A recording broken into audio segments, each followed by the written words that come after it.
Imagine the Western Front in the winter months of the First World War, a landscape turned inside out by shelling, a churn of mud, frozen trenches, and a sky that seems to spend its days leaking sleet and snow. The frontline soldiers' problems were not limited to enemy fire.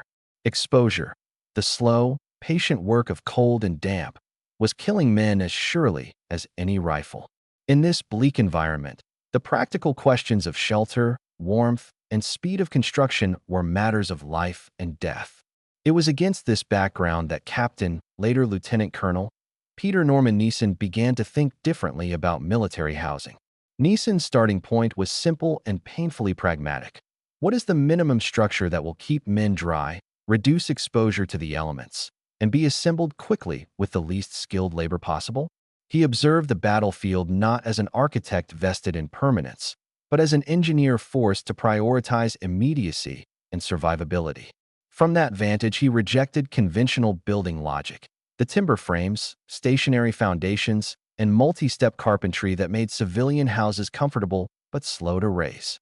Instead, he asked a handful of operational questions. How can a shelter be manufactured flat, delivered cheaply, raised without cranes or specialist tools, and still withstand wind, rain, and shrapnel? The technical insight that answered those questions was deceptively modest: corrugated metal. Corrugation, the ridged pattern stamped into sheet metal, multiplies stiffness and load-bearing capacity far beyond a plain metal sheet of the same thickness. It allows a thin metal skin to do the job of both wall and roof when shaped into an arch. Nissen recognized that a continuous curved shell of corrugated iron could be both self-supporting and resilient. The structure would not rely on an internal timber or steel frame. The shell itself would be the strength. That meant fewer parts, simpler logistics, and a design less vulnerable to single-point failures. A single bent sheet could span width and create overhead protection. Multiple overlapping sheets could form a continuous, weathertight envelope. Beyond the structural cleverness, Nissen's design philosophy embraced manufacturing and logistical realities. He wanted components that could be produced in large numbers on existing sheet metal machinery, packed flat for transport, and assembled with pre-drilled holes to remove guesswork from the field. The design minimized wood and heavy framing materials, which were often scarce or had to be salvaged from local resources. Crucially, Nissen's hut was conceived to be placed directly on the ground. The absence of a formal foundation cut both the time and materials needed for deployment. In places where sleepers or basic wooden sills were available, they could be used. Where they weren't, teams tamped down earth and pegged the structure down. This adaptability, the capacity to be raised on almost any surface, made the design phenomenally useful across diverse theaters of war. Nissen also thought about human factors. The curved interior yielded a surprisingly roomy internal volume for its footprint. The arch provided standing room and a headspace that felt less claustrophobic than a low, flat-roofed box. Ventilation was a practical concern. Condensation in damp climates could be as lethal as flood, so the design incorporated simple adjustable vents and the natural chimney effect of the arch to move moist air away from sleeping men and their kit. By treating ventilation and drainage as functional necessities rather than afterthoughts, Nissen reduced disease and damp-related attrition. There was a philosophical shift behind the technical one. Where traditional military engineers had often sought to replicate civilian permanence in military form, solid floors, framed walls, and detailed joinery, Nissen demanded a radical economy. What is good enough to protect life now? The result was not an architectural statement, but a tactical tool. In a world where the front line could shift, where a base might be established one week and overrun the next, permanence could be wasted labor and resources. Nissen's huts could be dismantled and moved. They could be improvised with local materials. They demanded skill only at the level of basic bolting and alignment. For commanders facing the logistical chaos of total war, that was a profound advantage. Finally, Nissen's idea also carried an implicit social promise. Shelter could be democratized. Instead of privileging a few with sturdy barracks and leaving others in tents or dugouts, these huts offered the possibility of mass-provisioned, consistent protection for whole companies and battalions. The practicalities of industrial manufacture meant that many units could be sheltered at once. The tactical advantage was straightforward. Soldiers who could sleep warm and dry kept their strength, morale, and combat readiness better than those who could not. In short, Nissen's contribution was a synthesis of battlefield observation, material science, logistical realism, and human-centered thinking. He reframed the problem from how to build a house to how to save lives fast, and in doing so created a form that would influence military shelter for decades. The idea was humble and surgical. Curved corrugated metal, bolted together, set on the ground, carrying the absolute minimum of supporting structure, but its implications were wide, immediate, and life-saving. The idea of the Nissen hut might have been born in a frozen trench, but it came to life on a battered patch of Belgian soil in early 1916. Peter Norman Nissen, by then serving as a Royal Engineer officer, was not content to leave his concept on paper. He wanted proof, something tangible, something that soldiers could walk into, touch, and immediately understand. That opportunity arrived in March 1916, when Nissen and a small team of engineers assembled the first full-scale prototype near the front lines in the ruined city of Ypres. The circumstances were typical of wartime improvisation. Materials were scarce, tools were basic, and the weather unforgiving. Yet Nissen managed to assemble his first hut in less than 4 hours, a record so astonishing that observers at first assumed some mistake had been made in the timing. But the process was as simple as he had intended. A few curved sheets of corrugated steel, some timber for the end walls, bolts to fasten everything together, and a handful of soldiers with spanners and hammers. That was all it took. When the hut stood completed, it was not elegant in the civilian sense. No ornamental detail, no decorative trim. It was purely functional, an austere half-cylinder of metal with timber ends. But it looked solid, and that solidity was deceptive. There was no internal frame, no heavy beams to hold it upright. The arch itself bore the load. The simplicity shocked some of Nissen's peers, who doubted that such a minimalist form could survive strong winds or shell blast. Yet tests quickly proved them wrong. The curved profile distributed stress evenly, allowing shock waves from nearby explosions to pass around the hut rather than through it. Where flat-walled huts cracked or splintered, Nissen's design flexed and held. The British Army, ever desperate for practical innovations that could ease its logistical burden, decided to test the new structure formally. They built a small trial camp at Richborough Port, a critical logistics hub for the Western Front. There, under controlled conditions, the engineers assembled 20 huts to evaluate their strength, speed, and practicality. The trials were a success. Each hut required roughly 600 square feet of corrugated iron and was about 16 feet wide, dimensions chosen to strike a balance between capacity and portability. Even at that modest scale, each unit could shelter a full platoon of men from rain and snow, something tents could never accomplish for long. What impressed military planners most was not only the speed of assembly, but also the ease of replication. Nissen's design could be standardized, meaning the same components could be produced across multiple factories and still fit together perfectly in the field. This was crucial. The war was straining Britain's industrial base, and the army needed equipment that could be manufactured by non-specialist workers using whatever tools were available. The Nissen hut's design required no complex welding, no skilled carpentry, and no heavy lifting beyond what 6 or 7 men could manage. The prototype also proved a key psychological point. Soldiers themselves could build their own shelter. They didn't have to wait for the Royal Engineers to arrive. Once they had the parts and a simple instruction sheet, ordinary infantrymen could erect a hut using only wrenches, ropes, and teamwork. This level of self-sufficiency was rare in a war where troops were often dependent on supply lines that stretched across countries. From the beginning, Nissen thought beyond the front lines. He understood that the same principles could be applied to storage depots, workshops, field hospitals, or command posts. His prototype was not just a sleeping shelter. It was a modular system that could be adapted to nearly any purpose. In later field trials, huts were even used to house vehicles or serve as mobile garages. That flexibility became a cornerstone of their success. There was also the matter of transport. Unlike traditional wooden huts that had to be shipped in large sections, Nissen's curved metal sheets could be stacked flat, dramatically reducing the volume needed per unit. A single railway wagon could carry the materials for up to 8 huts, meaning a small convoy could house hundreds of men within days of arrival.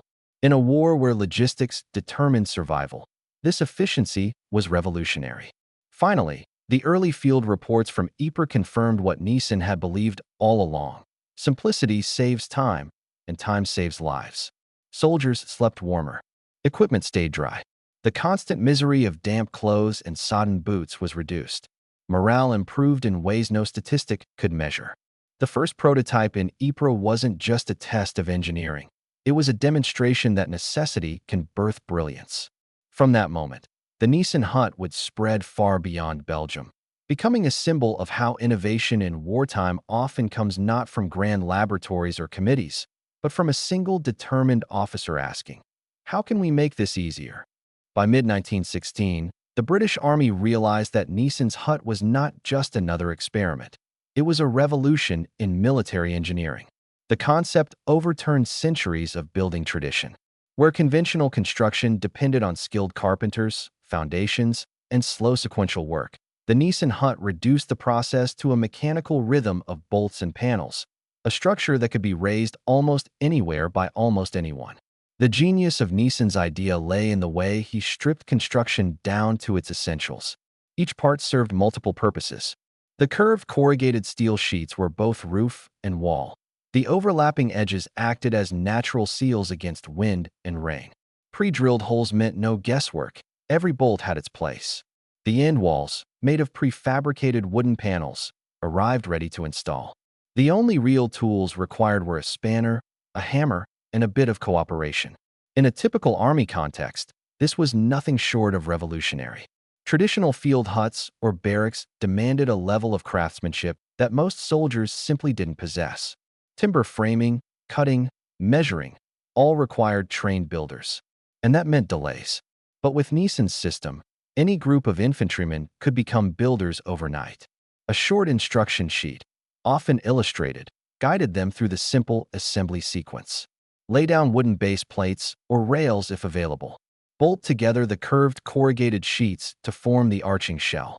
Fit the prefabricated end walls with doors and small windows. Add internal supports only if the ground was soft or uneven. That was all. No plaster, no brickwork, no waiting for cement to dry.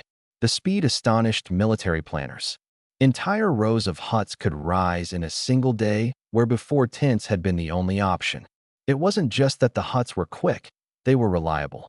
Once bolted together, the interlocking steel sheets created a continuous shell that shed water and resisted wind. The curved shape, inspired perhaps by nature's preference for arches and domes, distributed load evenly across the structure, making it strong yet flexible. Another key advantage was that no internal frame was required. In most buildings, walls exist to support the roof, and beams hold the entire structure upright. Nissen's design inverted that logic. The roof was the wall, and its curvature gave it strength. This eliminated the need for interior posts or beams, leaving the entire interior space open, a crucial feature when cramming dozens of soldiers, supplies, or hospital cots into one hut. The absence of vertical supports meant that furniture and beds could be arranged freely, maximizing the utility of every square foot. But it wasn't just about strength or speed, it was about industrial scalability.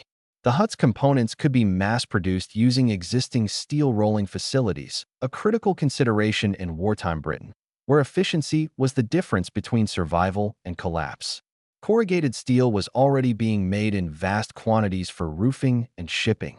Now those same machines could turn out Nissen hut panels by the thousands. And since every piece was identical and interchangeable, logistics officers could ship random assortments of parts, confident they would fit together in the field. The huts also solved a logistical nightmare: the foundation. Traditional military barracks needed some form of prepared base, usually stone or timber, to prevent water ingress and structural instability. But Nissen deliberately designed his hut to be foundation optional. The steel shell could sit directly on compacted earth, anchored with simple pegs or wooden ties. This meant that engineers could erect shelters on beaches, in deserts, on rocky slopes, anywhere troops needed to rest. In some cases, huts were even built partially sunken into the ground for extra protection from shrapnel or wind. Equally revolutionary was how the Nissen hut democratized construction. For centuries, architecture had been a specialist trade, the domain of masons, carpenters, and builders. Nissen's design bypassed that entirely.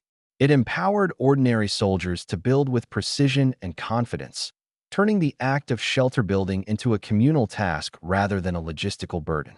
What had once been the slow work of experts became the quick rhythm of teamwork, aligning, bolting, tightening, repeating. Even the choice of materials carried strategic thought. Steel, unlike timber, was not prone to rot or termites. It could be reused, repurposed, or recycled after the war. In effect, every hut was an investment, temporary but durable, light but enduring. And in an era when Britain faced acute shortages of seasoned wood, steel's reusability made the Nissen hut doubly valuable. Perhaps the most remarkable aspect, however, was the psychology of the design. Soldiers who had spent months sleeping in damp trenches suddenly found themselves in an enclosed, dry, windproof shelter. The sense of safety, however illusory in wartime, boosted morale. For many, it was the first time they could sleep through a night without the constant drip of rain or the stench of mud. That change, though invisible in the statistics of war, profoundly affected human endurance. Thus, the Nissen hut wasn't just a piece of military engineering, it was a cultural pivot point. It marked the moment when architecture ceased to be about beauty or permanence and became about mobility, modularity, and speed. It was the Industrial Revolution distilled into shelter form, fast, efficient, and infinitely repeatable. And as word spread through the ranks and across the empire, the Nissen hut began to symbolize something larger: the ingenuity of simplicity, the power of necessity to outthink complexity. By the time the Nissen hut reached widespread deployment, its practical advantages were no longer theoretical, they were lived experience. Soldiers and commanders quickly discovered that this design wasn't just about sheltering troops. It fundamentally changed the daily life of men on the front line. The hut's width, about 16 feet, allowed for 2 rows of beds with a central aisle, a simple but effective arrangement. This meant that 30 men could sleep comfortably, with enough room for their kits, personal belongings, and minimal walking space. In emergency situations, when battalions were overcrowded, the space could be pushed to accommodate up to 50 men, a feat impossible in traditional tents. The internal layout was deliberately modular. Cots could be rearranged, rows shifted, and personal space adapted to need. The open interior, thanks to the self-supporting arch, was flexible in ways that conventional buildings, constrained by internal beams, never were. The curved roof served multiple purposes. Beyond the obvious strength provided by the arch, it created vertical space sufficient for standing upright, a seemingly small detail that had enormous psychological and practical significance. Soldiers could change clothes, organize supplies, and move about without crouching constantly, a minor comfort that became monumental in terms of morale over long campaigns. The gentle curve of the roof also allowed rain and snow to run off naturally, preventing puddling and structural stress, a problem that plagued flat-roofed or low-slope buildings.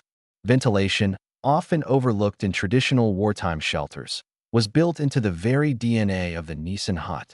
Adjustable panels and natural air gaps at the arch's ends allowed air to circulate efficiently, removing moisture and reducing condensation, critical in trench warfare environments where dampness could lead to trench foot, respiratory problems, and general discomfort. The hut's natural chimney effect meant that hot, humid air could rise and escape, even without active ventilation systems.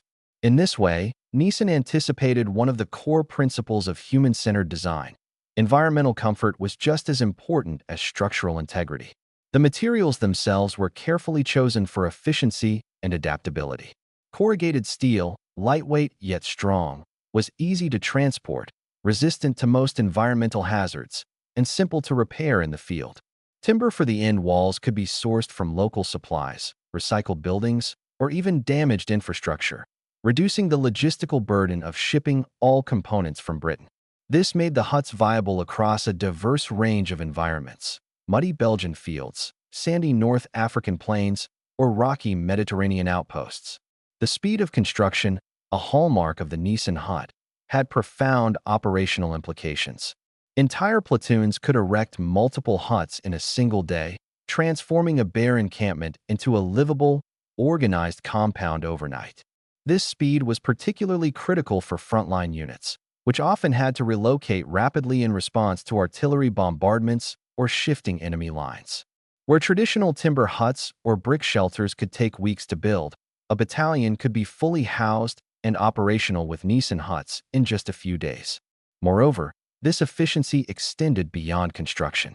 The huts were modular and portable, meaning that when units moved forward, the structures could be dismantled, loaded onto wagons or railcars, and rebuilt elsewhere with minimal loss of materials.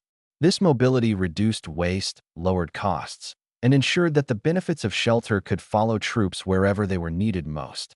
From a human perspective, the Nissen hut solved not just physical problems, but social and psychological ones as well. Soldiers now had consistent living conditions, something rare in the chaos of war. They could keep uniforms dry, store equipment safely, and rest in relative comfort. Small factors that cumulatively increased morale, alertness, and combat effectiveness. Officers, too, benefited, since logistical coordination of troops and supplies became simpler when living arrangements were standardized and reliable. The design's simplicity encouraged innovation in the field.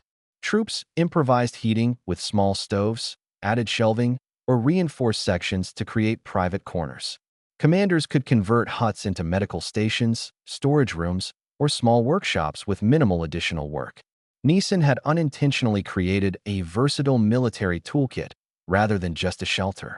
In essence, the Nissen hut was a marriage of engineering efficiency and human-centered thinking. It demonstrated that a well-conceived structure could save time, materials, and, most importantly, lives. By providing shelter that was durable, flexible, and quickly assembled, it set a new standard for what military engineering could achieve under the pressures of modern warfare. The brilliance of the Nissen hut was not only in the materials or the design concept, but in the simplicity and logic of its construction process. Every component, every step, was carefully conceived to minimize complexity while maximizing durability and speed. This wasn't casual improvisation. It was the product of Nissen's engineering mind, rigorously applied under the constraints of war. The most revolutionary principle was self-supporting architecture. Traditional military shelters relied on internal timber frames or steel supports to carry the roof and walls. Nissen eliminated that dependency entirely.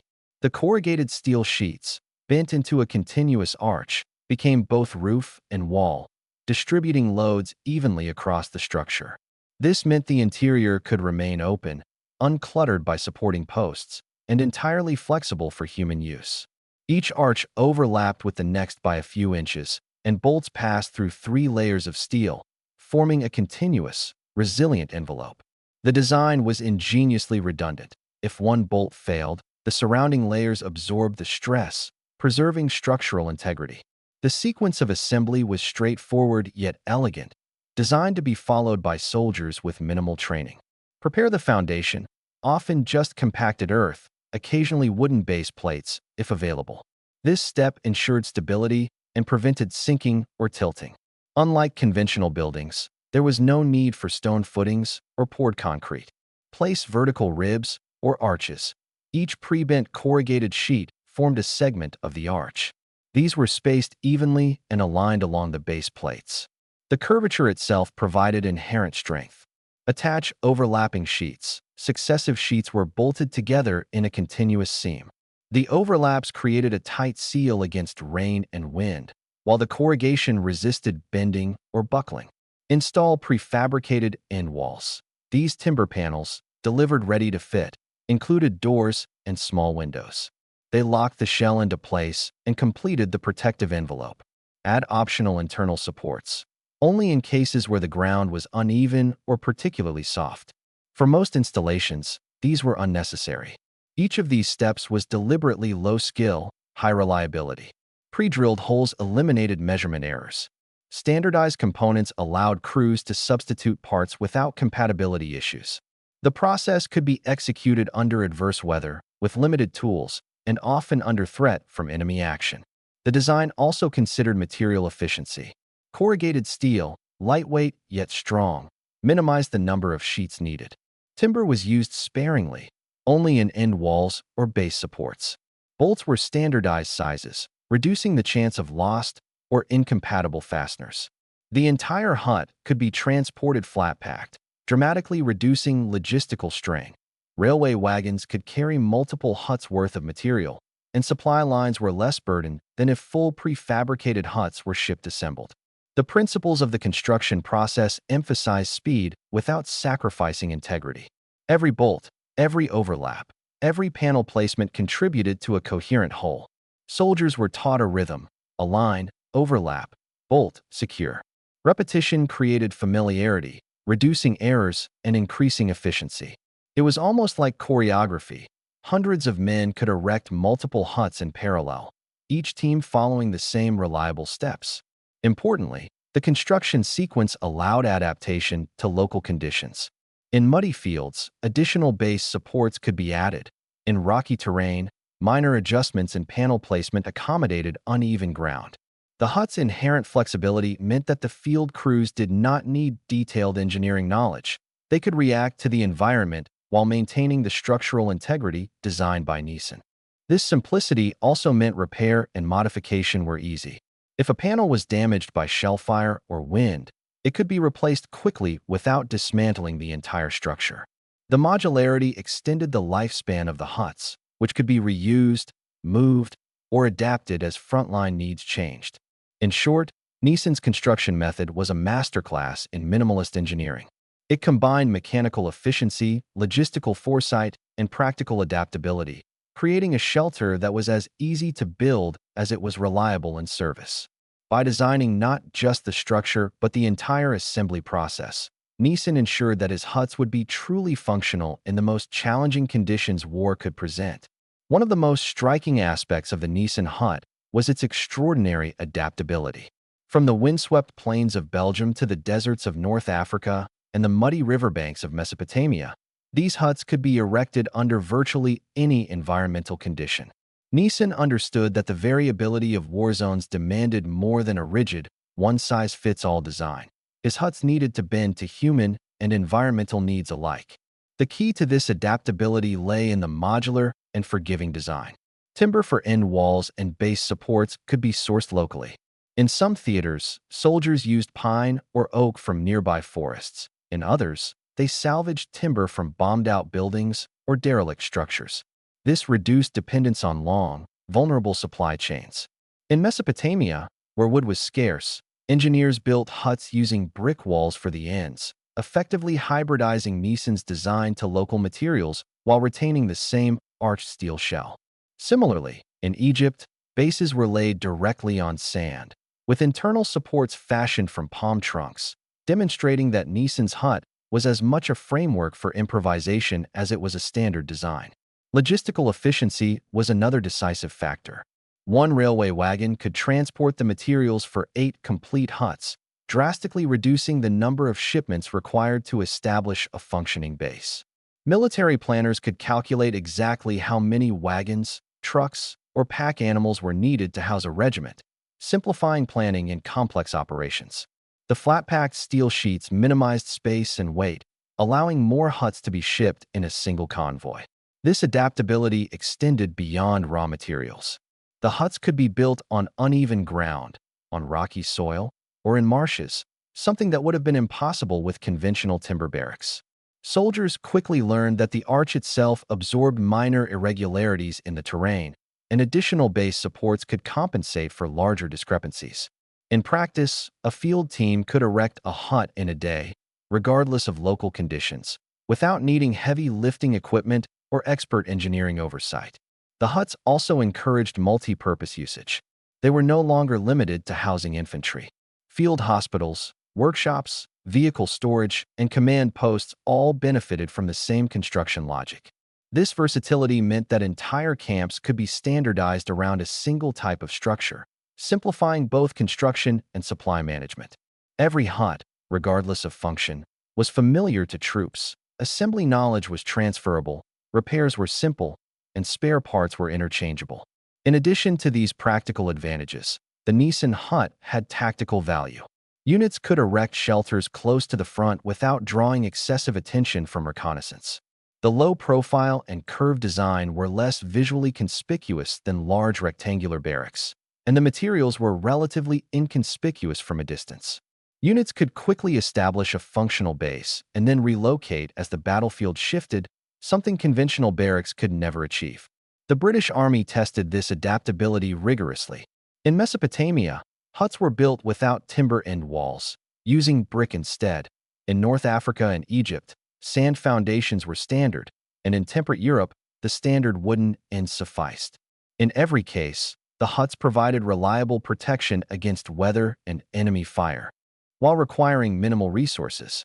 The unifying principle was flexibility, the ability to operate effectively regardless of constraints, whether material, environmental, or temporal. Perhaps most importantly, the Nissen hut demonstrated that logistical simplicity could translate into operational effectiveness. In wartime, speed is as vital as strength. By reducing the number of components, standardizing assembly, and allowing local improvisation, Nissen created a shelter that was both fast to deploy and robust in function. Soldiers no longer had to wait weeks for housing. Instead, they could arrive at a new location and, within hours, have a safe, dry place to sleep, store equipment, and recover. This combination of flexibility, speed, and ease of construction made the Nissen hut one of the most practical innovations of the First World War. Beyond the adaptability of the design itself, the Nissen hut offered unmatched logistical advantages, which became a decisive factor in wartime operations. Armies do not fight on courage alone. They fight on the ability to move men, materials, and supplies efficiently. Nissen's design addressed this core need in a remarkably elegant way. One of the most tangible benefits was the minimal transportation requirement. As previously noted, a single railway wagon could carry enough corrugated steel and timber components for up to 8 huts. This efficiency meant that forward-deployed units could establish entire camps with fewer convoys, reducing exposure to enemy attack during transit. Fewer shipments also meant less manpower was tied up in logistics, allowing more troops to be assigned to operational roles rather than supply duties. The speed of construction was another critical factor. At the training camp in Idapal, construction teams demonstrated a near-record pace. A fully completed Nissen hut could be raised in just 6 hours by an experienced crew. This was an astonishing achievement compared to the standard field barracks of the time, which often required days or even weeks to complete. For soldiers arriving at the front, the difference between being under canvas for weeks versus sleeping in a weatherproof hut within hours was profound, both physically and psychologically. The modularity of the hut simplified inventory management. Each part was standardized and interchangeable. Steel panels, bolts, timber end walls, and base plates were uniform in size and specification. This meant that spare components could be shipped in bulk and used wherever needed without risk of incompatibility. If a hut were damaged by weather, artillery, or general wear and tear, repairs could be made immediately with stock on hand, keeping the camp fully functional. Additionally, the hut's lightweight and flat-pack nature made them easily deployable by smaller units. Even in areas inaccessible to rail or road transport, the components could be carried by pack animals or small trucks, then assembled on-site. This logistical versatility allowed the British Army to expand or relocate camps rapidly, a critical capability in dynamic frontline environments where the battlefield shifted frequently. The combination of speed, portability, and standardization also allowed for mass deployment. Entire divisions could be accommodated quickly with predictable space requirements. Officers could plan troop movements knowing exactly how many huts were needed to house a given number of men. This predictability was a radical improvement over traditional methods, where housing could be improvised, inconsistent, and highly dependent on local materials or labor skill. Moreover, these logistical advantages directly translated into operational readiness. Soldiers sheltered in Nissen huts were less fatigued, better rested, and less susceptible to illness. Commanders could maintain force strength and morale more effectively, knowing that their troops had reliable protection against weather and environmental hazards. The huts, therefore, were not just shelters, they were force multipliers, enabling armies to maintain combat effectiveness under harsh and unpredictable conditions. In short, the Nissen hut was a triumph of logistical thinking. It minimized transport needs, maximized speed of deployment, simplified repairs, and allowed for scalable operations across diverse theaters. The innovation lay not just in the steel arch itself, but in the recognition that construction speed, standardization, and mobility were as vital to victory as weapons and tactics. In the calculus of war, where time, materials, and human endurance are all finite resources, the Nissen hut offered a rare combination of economy and effectiveness that conventional military architecture could not match. While the Nissen hut was a British triumph of efficiency and simplicity, its American counterpart, the Quonset hut, encountered unexpected challenges during deployment. Inspired by Nissen's design, the Americans sought to produce a similar structure for rapid wartime housing. However, differences in design philosophy, material choices, and construction procedures revealed the limitations of trying to improve on a proven system without fully understanding its operational principles. The first major difference was complexity. Quonset huts required more components and assembly steps than Nissen huts. Whereas a 16-foot Nissen hut could be erected quickly with fewer than 200 bolts, the standard 40-foot Quonset hut required 14 steel ribs, each weighing roughly 90 pounds, plus hundreds of bolts and screws. The ribs formed a separate internal framework rather than relying on the corrugated steel sheets themselves for structural integrity. This inherently increased the difficulty of assembly and introduced more points of potential failure. Construction of the Quonset hut typically began with the frame rather than the self-supporting shell. This approach added 12 to 18 hours to the construction time compared to the Nissen method. Crews had to ensure that each rib was perfectly aligned, anchored securely, and spaced correctly before attaching the outer steel panels. Even a slight misalignment could compromise the entire structure, causing doors and end panels to fit poorly, increasing gaps for wind and rain, or stressing the steel sheets unnaturally. Weight was another issue. The Quonset hut incorporated additional features designed for comfort and durability, such as wooden floors, large windows with screens, electrical wiring, and internal insulation. While these improvements made the huts more livable in theory, they added roughly 30% more weight compared to the bare-bones Nissen hut. Transporting, handling, and installing these heavier components demanded more manpower and more robust logistical planning, often slowing deployment in the field. Durability in harsh environments also revealed weaknesses. On Guadalcanal, the high humidity and heat caused steel ribs to rust rapidly, undermining structural stability. Insulation layers, meant to provide comfort, complicated repairs, and slowed assembly. In contrast, Nissen huts, with fewer parts and simpler construction, could be repaired quickly using locally available materials. The complexity of Quonset huts made them more susceptible to delays, errors, and environmental damage, particularly in tropical or desert climates where field conditions were less predictable.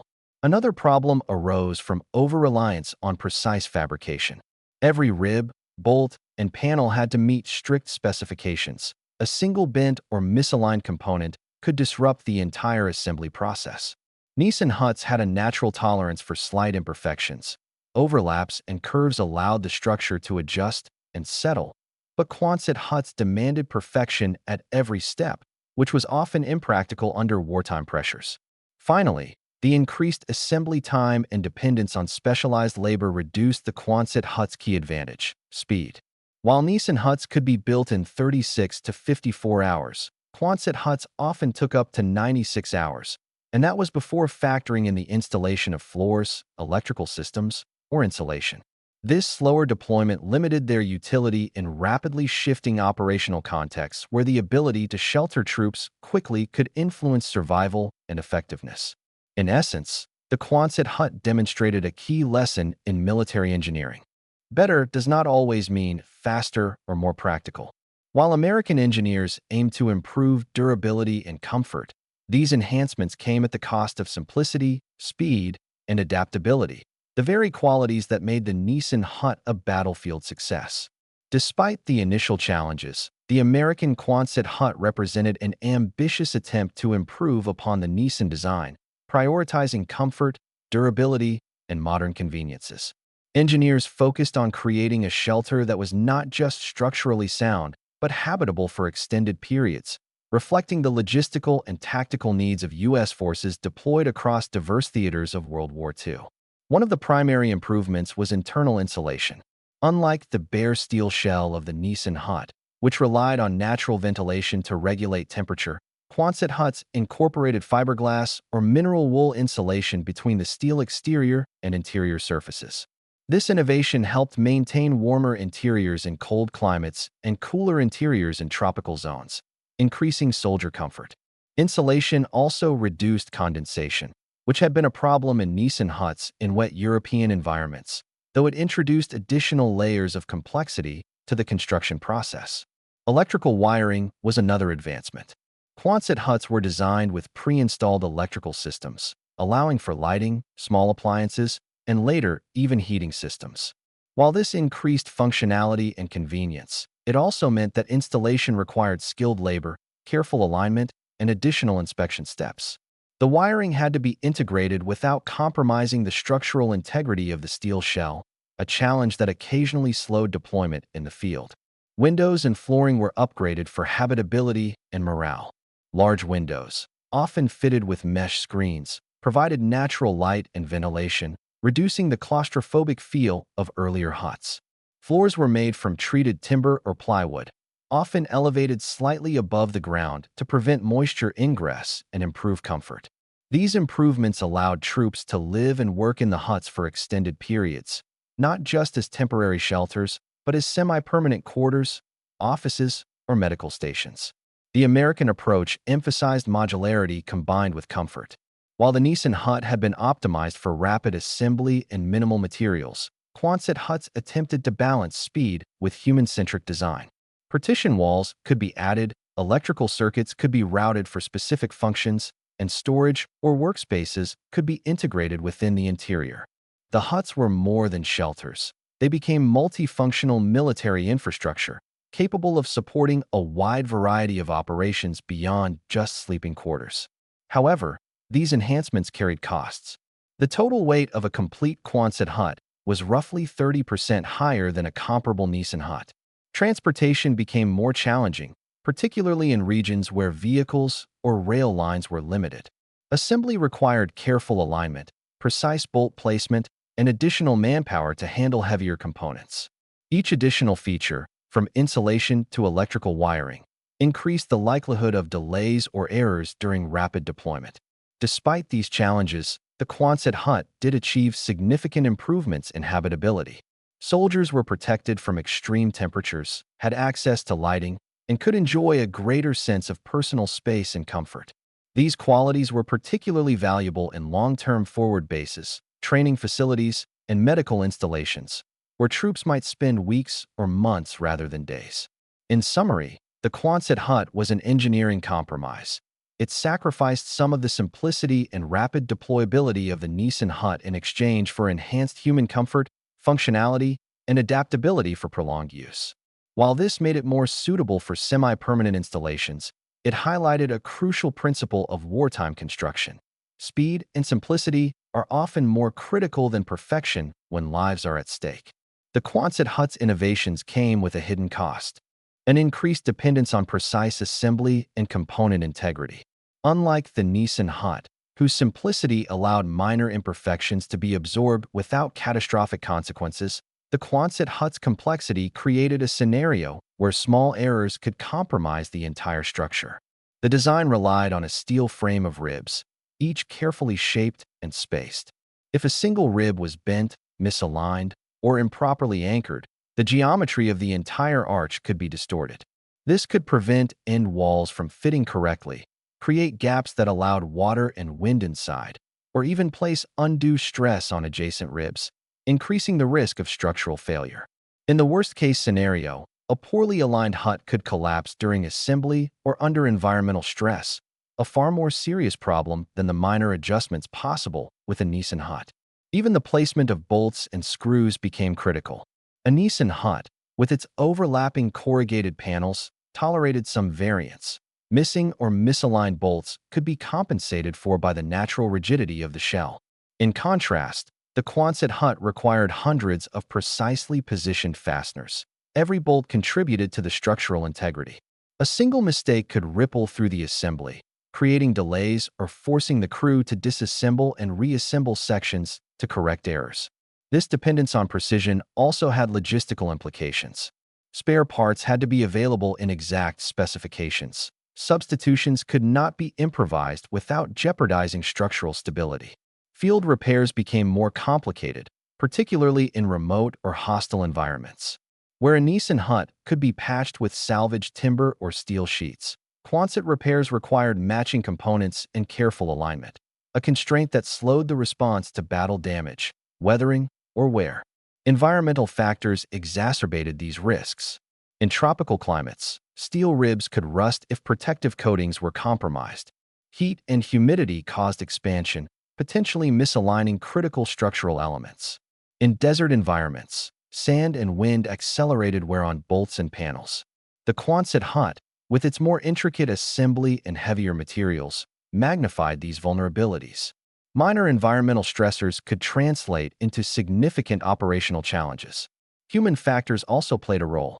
The Nissen hut's simplicity allowed soldiers with minimal training to erect, maintain, and modify it efficiently. The Quonset hut, however, demanded more skilled labor for both assembly and repair. In wartime, skilled labor was often scarce, and time spent aligning ribs and installing insulation or electrical wiring delayed the availability of shelter for troops. Every additional step increased the probability of mistakes, slowing deployment in scenarios where speed was critical.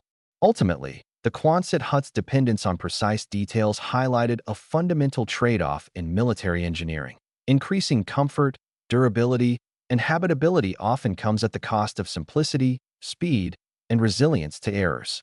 While the design provided long-term advantages in semi-permanent bases, it could not replicate the Nissen hut's extraordinary flexibility, rapid assembly, and tolerance for imperfection in dynamic, frontline conditions.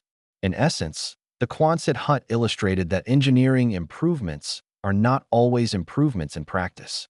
By prioritizing comfort, insulation, and multifunctionality, American engineers inadvertently introduced vulnerabilities that the British had largely avoided with their minimalist, highly adaptable approach. The lesson was clear. In war, complexity can be a liability, and the fastest, simplest solution often proves the most effective.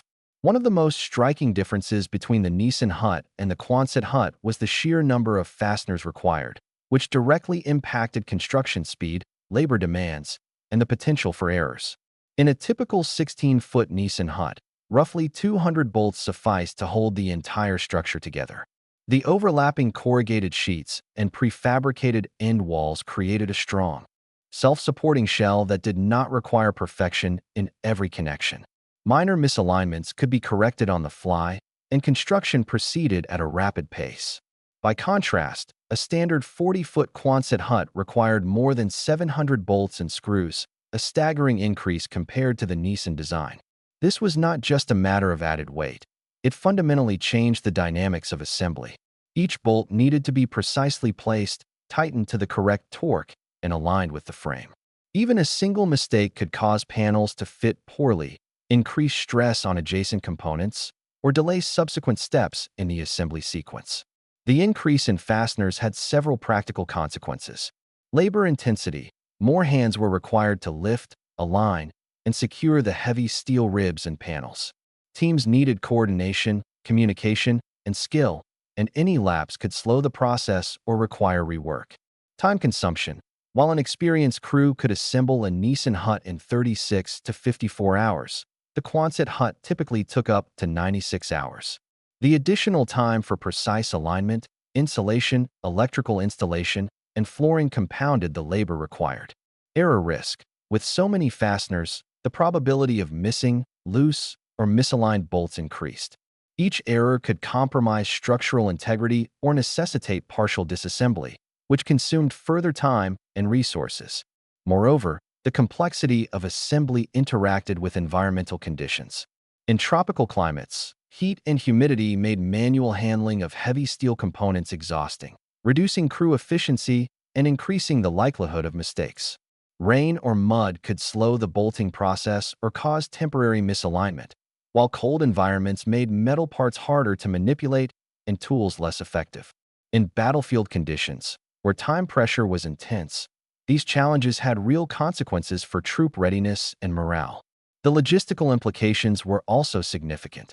With hundreds of bolts per hut, supply chains had to ensure sufficient quantities of fasteners, and spare bolts had to be readily available in the field.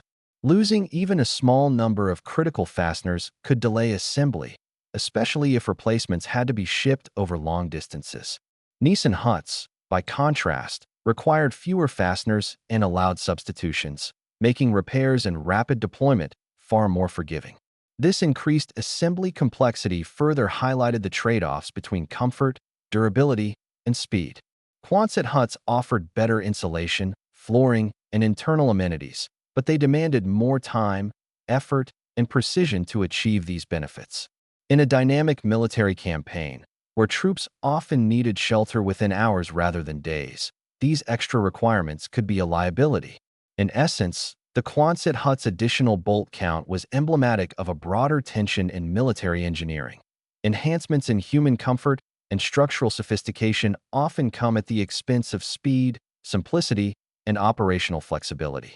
Where the Nissen hut thrived in conditions of uncertainty and urgency, the Quonset hut required careful planning, coordination, and labor, factors that were not always available in frontline deployments.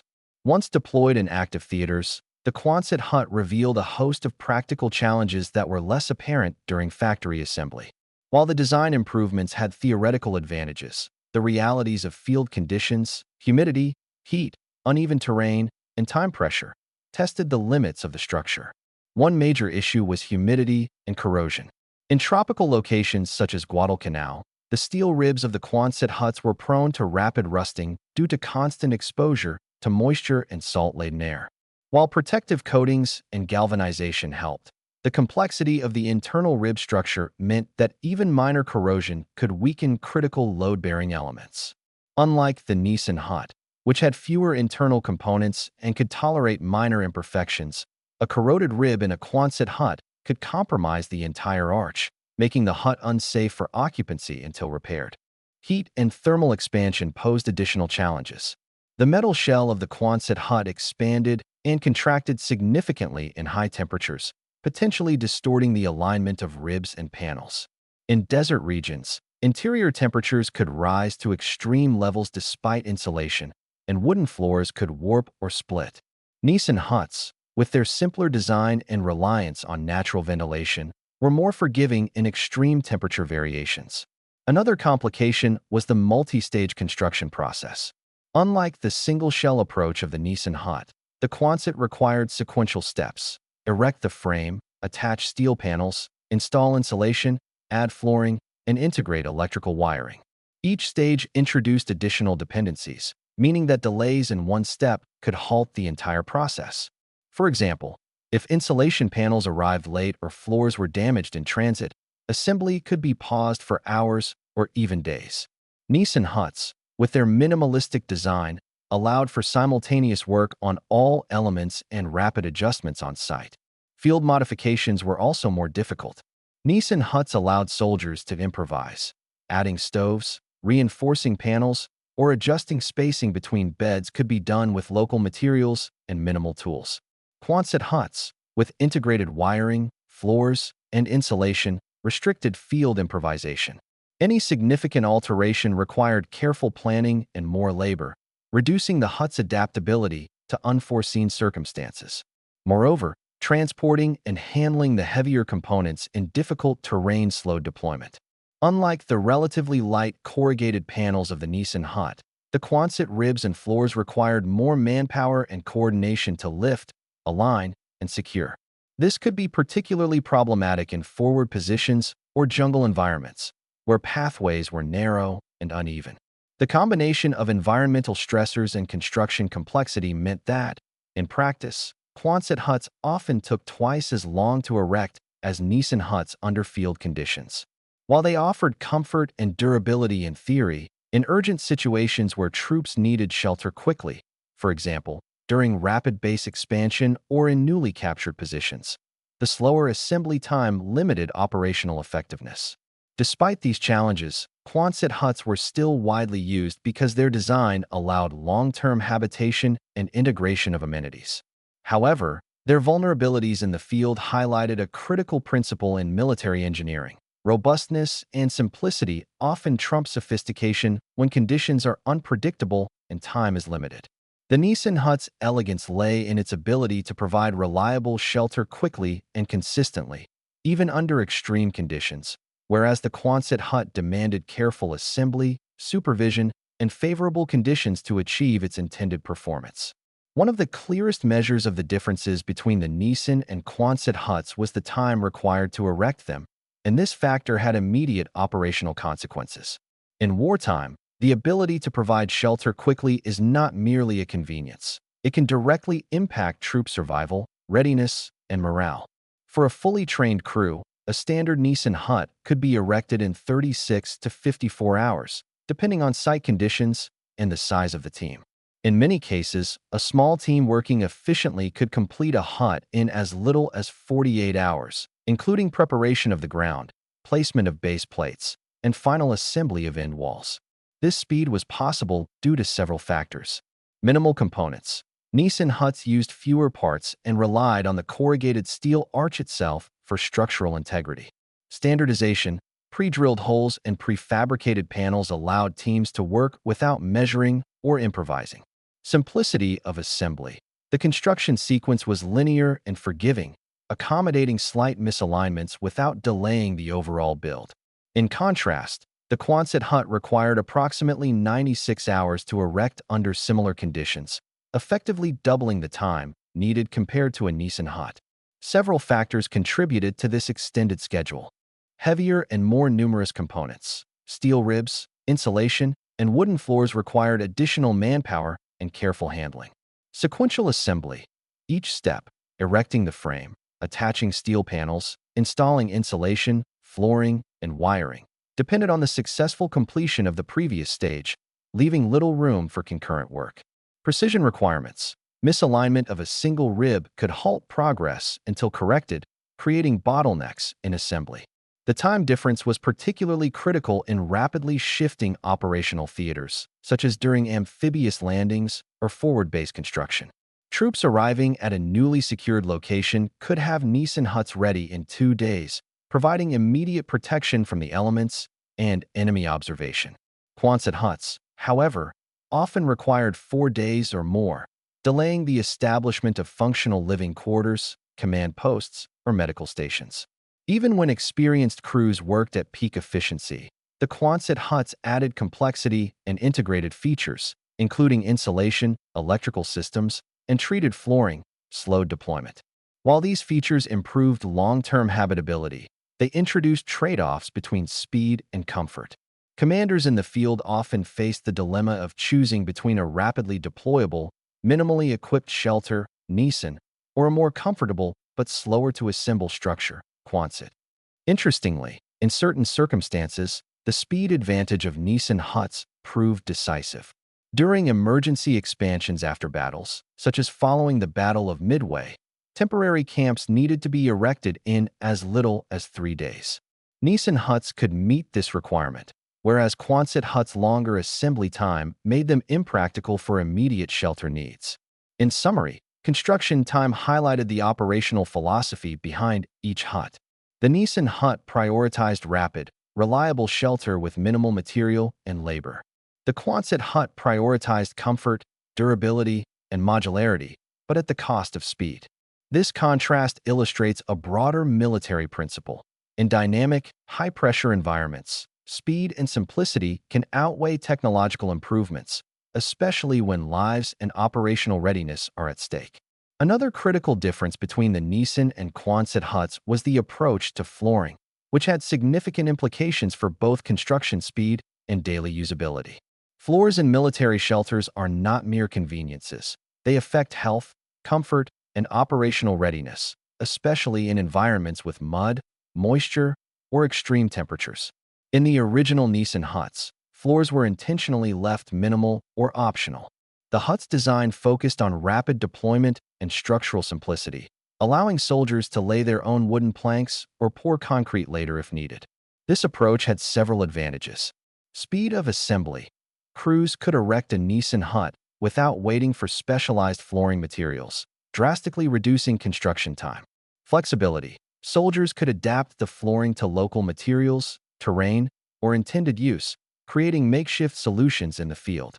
Ease of repair and modification. If a floor was damaged by water, rot, or heavy use, it could be replaced incrementally without dismantling the entire hut. However, the lack of integrated floors also had drawbacks. In wet or muddy conditions, soldiers often had to elevate their bunks or construct temporary platforms, which could be labor-intensive and less comfortable. But from a military logistics perspective, this trade-off was acceptable because it enabled faster deployment of shelter overall, prioritizing immediate protection from weather and enemy fire over comfort. By contrast, Quonset huts incorporated built-in, treated wooden floors as part of the standard design. These floors often included pressure-treated joists, plywood panels, and finished planks, designed to provide a durable and comfortable walking surface immediately upon completion. While this enhanced habitability, it added complexity and extended construction time. Material handling. The treated lumber was heavier and required careful transport to the construction site. Installation time. Floors had to be accurately measured, leveled, and secured to the base structure, often requiring more skilled labor.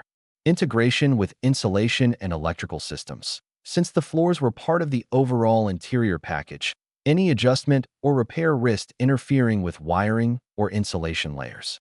The difference in flooring philosophy reflects the broader design priorities of each hut. Nissen huts optimized for speed, adaptability, and resource efficiency, while Quonset huts optimized for comfort, long-term usability, and integrated infrastructure. The Nissen floor approach exemplified a good enough, fast mentality, enabling troops to be sheltered quickly with minimal resources. The Quonset approach embodied a better, but slower, philosophy, offering immediate comfort but requiring significantly more time, labor, and precision to achieve. In the field, these differences mattered. In tropical or wet climates, Nissen huts allowed soldiers to improvise floor solutions based on local materials, maintaining operational tempo. Quonset huts, while providing immediate comfort, could delay occupancy if floors were damaged during transport or if site preparation was uneven. This trade-off highlighted a central tension in military engineering: rapid deployment versus long-term habitability, and the constant balancing act commanders faced between the two. Real-world combat conditions provided the ultimate test for both the Nissen and Quonset huts. While blueprints and factory tests could suggest efficiency, comfort, or durability, only actual deployment in diverse environments revealed the true strengths and weaknesses of these designs.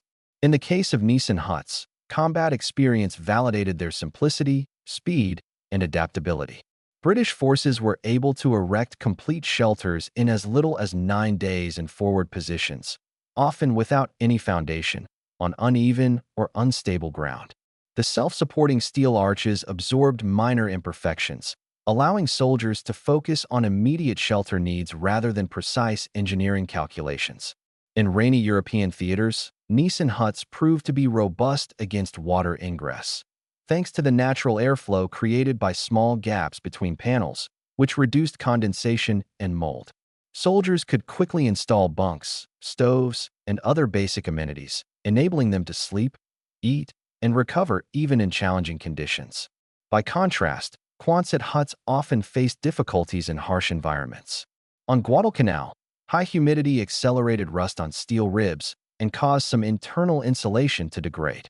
The multi-stage construction process, frame erection, panel attachment, insulation installation, flooring, and electrical wiring, could be severely slowed by rain, mud, or uneven terrain.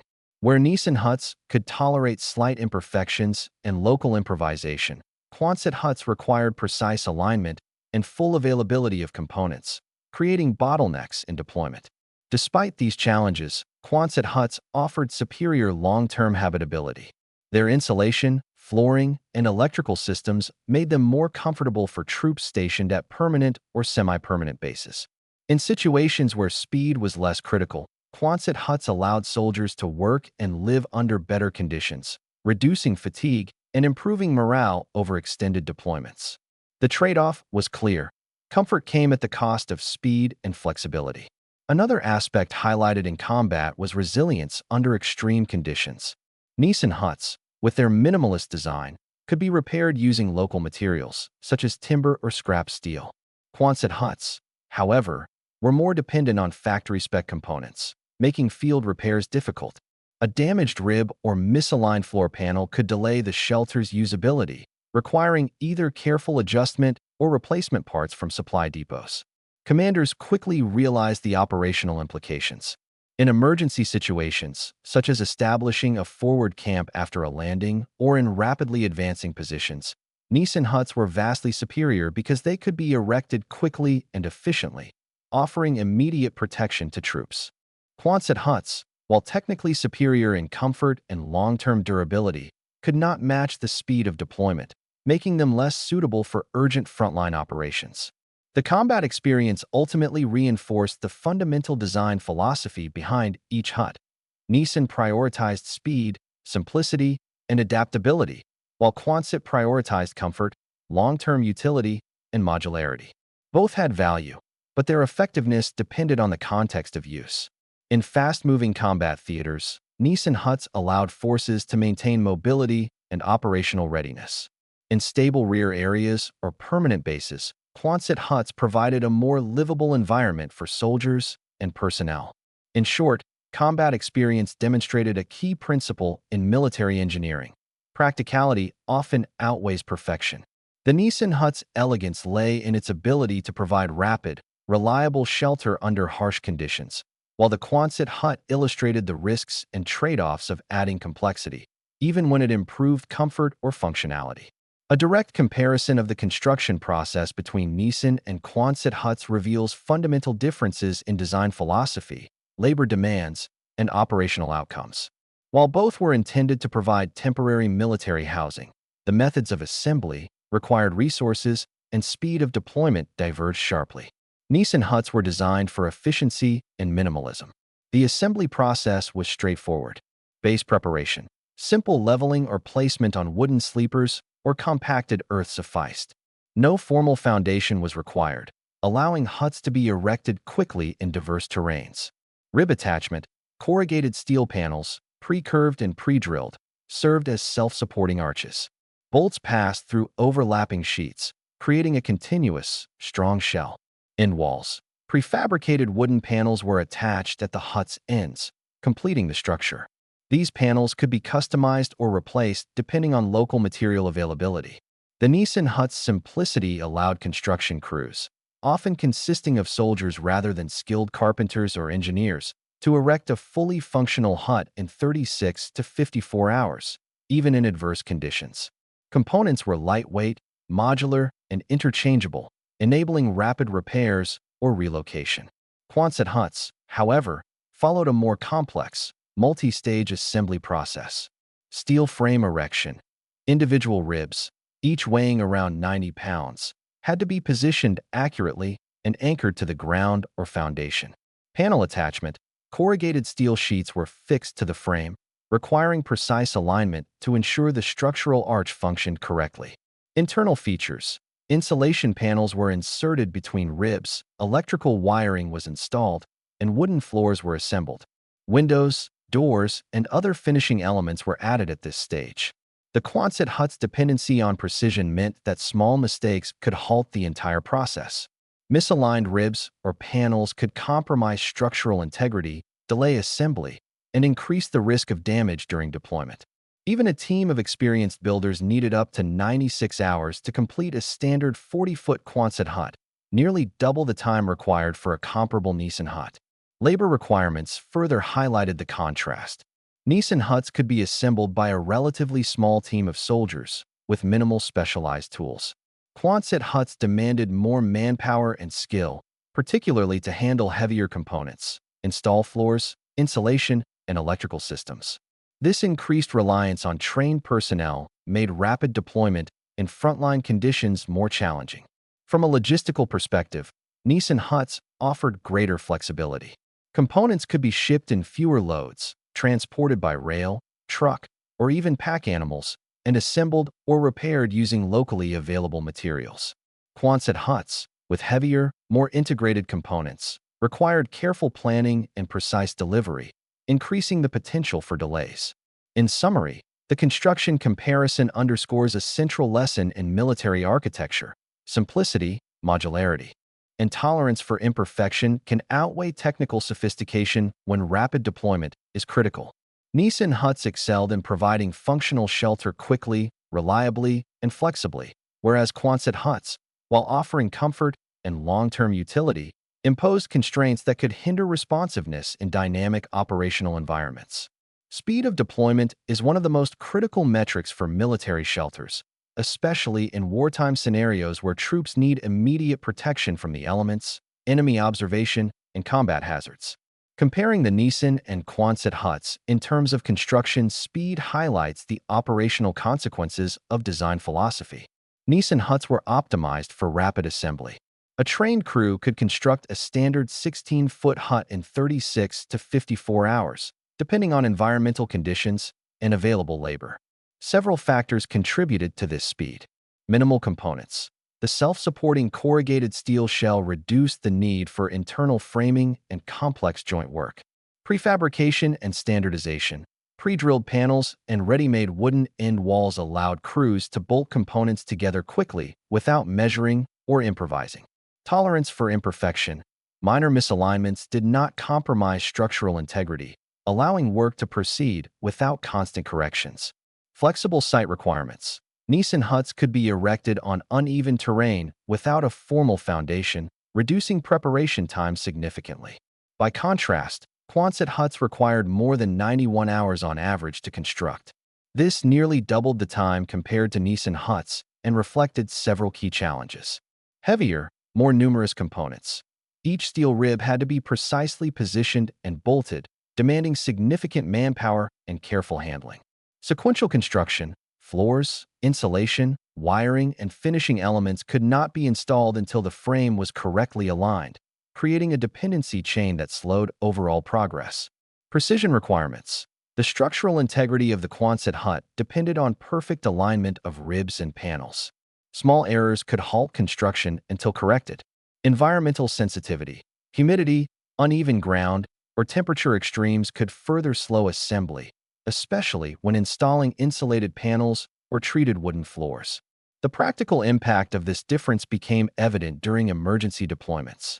For example, after the Battle of Midway, temporary base expansions required rapid erection of multiple huts.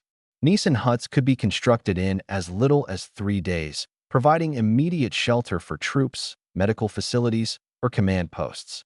Quonset huts, while more comfortable in the long term, simply could not meet the urgent need for rapid deployment in these scenarios. This comparison illustrates a fundamental lesson. Operational speed can outweigh technological improvement in military engineering. While Quonset huts offered better insulation, flooring, and amenities, the slower assembly process limited their effectiveness in dynamic combat environments. Conversely, Nissen huts, with fewer comforts but exceptional deployability, proved decisive in situations where time and adaptability were paramount. In essence, speed is not just a convenience in wartime. It is a force multiplier. The Nissen hut's ability to be quickly erected, repaired, and relocated meant that soldiers remained sheltered, rested, and ready for combat, directly contributing to operational success. The Quonset hut's slower deployment, despite its advanced features, demonstrated that enhanced comfort and complexity must be balanced against practical battlefield needs. Weather resistance is a vital factor for any military shelter, as troops must remain protected from rain, wind, heat, and cold to maintain effectiveness and prevent illness. Comparing Nissen and Quonset huts in this regard highlights the trade-offs between simplicity, durability, and human comfort. Nissen huts were inherently resilient due to their curved, self-supporting corrugated steel design. The arch shape efficiently shed rain and snow, preventing water from pooling on the roof. Small, naturally occurring gaps between panels allowed for ventilation, which reduced condensation inside the hut. While these gaps could theoretically allow minor drafts, in practice, they helped maintain a drier, healthier interior, especially in damp European climates. Soldiers could further enhance protection by adding wooden planks for floors or tarpaulins at entryways, demonstrating the hut's adaptability to field conditions. By contrast, Quonset huts offered enhanced comfort and insulation but introduced new weather-related challenges. Insulated walls helped maintain interior temperatures in cold or hot environments, but they also trapped moisture if not properly ventilated. In tropical climates like the Aleutians or Guadalcanal, this could lead to condensation, mold, and corrosion, particularly on steel ribs and bolts. While the insulation improved habitability under normal conditions, it made the hut more sensitive to environmental stressors and less forgiving of mistakes in construction or maintenance. Wind resistance also differed. Nissen huts, with their continuous, tightly overlapping corrugated sheets, could flex slightly under strong gusts without compromising the structure. This flexibility allowed the hut to absorb stresses rather than fracture. Quonset huts relied on a rigid internal frame. If a rib was misaligned or weakened by rust, strong winds could distort the entire structure, sometimes requiring extensive repairs. Snow and heavy precipitation further illustrated the differences. Nissen huts' curved roofs naturally shed snow, preventing accumulation that could cause collapse. Quonset huts, while similar in shape, were sometimes compromised by heavier insulation or flooring that added weight to the frame. Combined with slower assembly and the need for precise alignment, this made them more vulnerable to environmental damage if built hastily or on uneven ground. Temperature management also reflected a philosophical difference. Nissen huts relied on natural ventilation, allowing airflow to moderate temperatures. Quonset huts, with insulated walls and floors, offered more controlled internal climates, but at the cost of increasing dependence on proper construction and environmental management. In poorly ventilated setups, huts could become uncomfortably hot or humid, impacting soldier comfort and potentially increasing health risks. In summary, Nissen huts excelled in resilience and adaptability, thriving under a wide range of weather conditions with minimal maintenance. Quonset huts offered enhanced comfort and insulation, but their performance was more sensitive to construction quality and environmental extremes. The lesson is clear.